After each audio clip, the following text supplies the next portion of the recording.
মাতৃভাষা রক্ষায় রক্তের বিনিময়ে বাংলা পেয়েছিল পূর্ব পাকিস্তানের রাষ্ট্রভাষার স্বীকৃতি। এরপর থেকে এই দিনটি গোটা বাংলাদেশ সহ বিভিন্ন দেশে ভাষা শহীদ দিবস হিসেবে পালিত হয়ে আসছে। শুক্রবার গোটা দেশের সাথে রাজ্যের বিভিন্ন প্রান্ত এবং ধর্মনগরে পালিত হয় আন্তর্জাতিক মাতৃভাষা দিবস। বাংলা সংস্কৃতি বলয় ধর্মনগর সংসদের উদ্যোগে দিবসটি পালন করা হয় নানা অনুষ্ঠানের মধ্যে দিয়ে। ধর্মনগর অর্ধেন্দু ভট্টাচার্য স্মৃতি ভবনে সাংস্কৃতিক অনুষ্ঠানে অংশগ্রহণ করেন রাজ্য বিধানসভার অধ্যক্ষ বিশ্ববন্ধু সেন সহ অন্যান্যরা।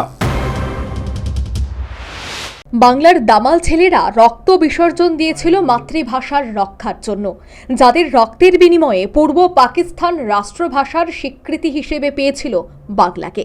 এরপর থেকেই বাংলাদেশ সহ বিভিন্ন রাষ্ট্রে এদিনটি ভাষা শহীদ দিবস হিসেবে পালন করা হয়। কালক্রমে দিনটি পরিচিতি লাভ করেছে আন্তর্জাতিক মাতৃভাষা দিবসের স্বীকৃতিতে।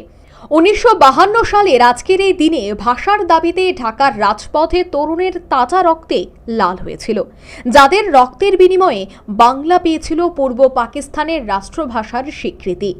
এরপর 1999 সালে জাতিসংঘের শিক্ষা বিজ্ঞান এবং সাংস্কৃতিক সংস্থা ইউনেস্কো 21শে ফেব্রুয়ারি দিনটিকে আন্তর্জাতিক মাতৃভাষা দিবস হিসেবে স্বীকৃতি দেয়, যার কারণে 2000 সাল থেকে বর্তমান সময় পর্যন্ত বিশ্বের 188টি দেশ এই দিনটি যথাযোগ্য মর্যাদায় ভাষা দিবস হিসেবে পালন করে আছে।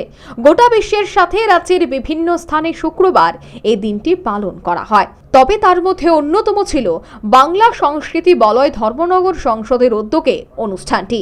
ধর্মনগর অর্ধেন্দু ভট্টাচার্য স্মৃতি ভবনে মনোজ্ঞ সাংস্কৃতিক অনুষ্ঠানের মধ্য দিয়ে দিনটি উদযাপিত হয়।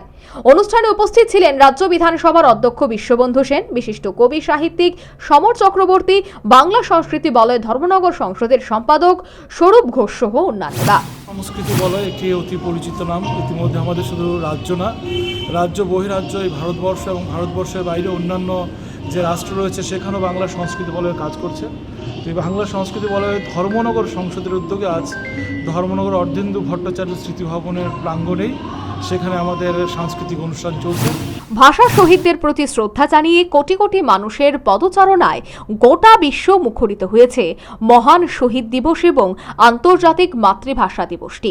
পাশাপাশি আগামী প্রজন্মের কাছে পৌঁছে গেছে নতুন বার্তা, মাতৃভাষার রক্ষা এবং তার অস্তিত্ব টিকিয়ে রাখা। Bureau report, news vanguard.